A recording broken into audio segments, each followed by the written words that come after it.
Indonesia today is one of the largest contributors to united peacekeeping forces. We believe in the United Nations.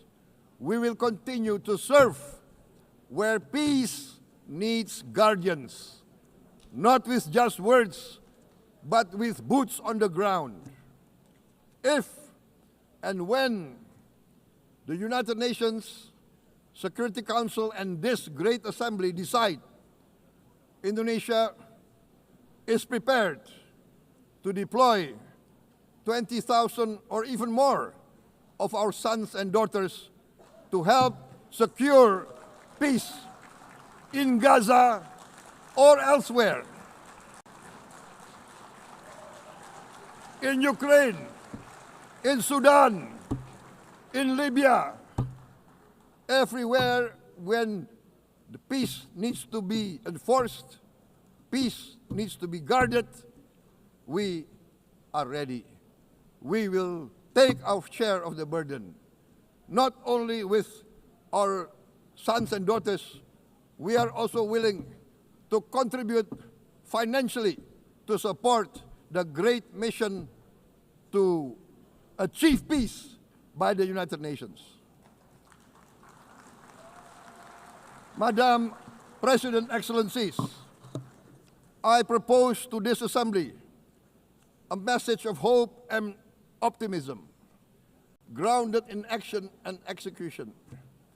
Today, we heard the speech of Madam President, the President of the United Nations General Assembly. Yes, it is true what she said. Without the International Civil Aviation Organization, will we be here today? Will we sit in this great hall? Without the United Nations, we cannot be safe. No country can feel secure. We need the United Nations, and Indonesia will continue to support the United Nations. Even though we still struggle, but we know the world needs a strong United Nations. The world's population is growing. Our planet is under strain. Food, energy, and water insecurity haunt many nations. We choose to answer these challenges directly at home and to help abroad wherever we can.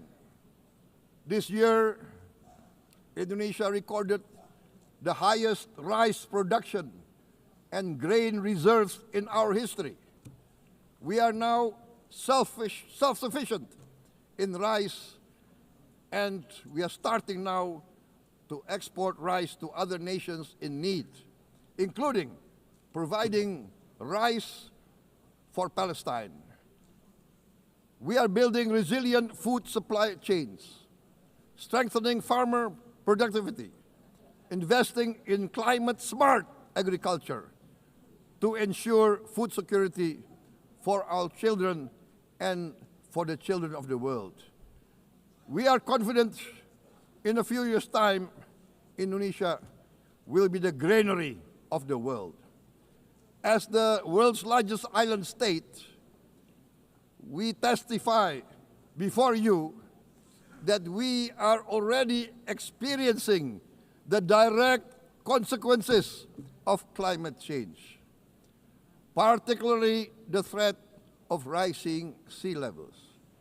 The sea level on the north coast of our capital city is increasing by 5 centimeters every year. Can you imagine in 10 years? Can you imagine in 20 years? For this, we are forced to build a giant seawall, 480 kilometers in length. It will take us maybe 20 years, but we have no choice. We have to start now. Therefore, we choose to confront climate change, not by slogans, but by immediate steps. We are committed to meeting our 2015 Paris Agreement obligations. We aim to achieve net zero emission by 2060, and we are very confident we can achieve net zero emission much earlier. We aim to reforest more than 12 million hectares of degraded forest, to reduce forest degradation, to empower local communities with quality green jobs for the future. Indonesia is shifting decisively from fossil fuel-based development towards renewable-based development. From next year, most of our additional power generation capacity will come from renewables. Our goal is clear: to lift all of our citizens out of poverty and make Indonesia a hub for solutions to food, energy, and water security. Madam President, Excellencies, we live in a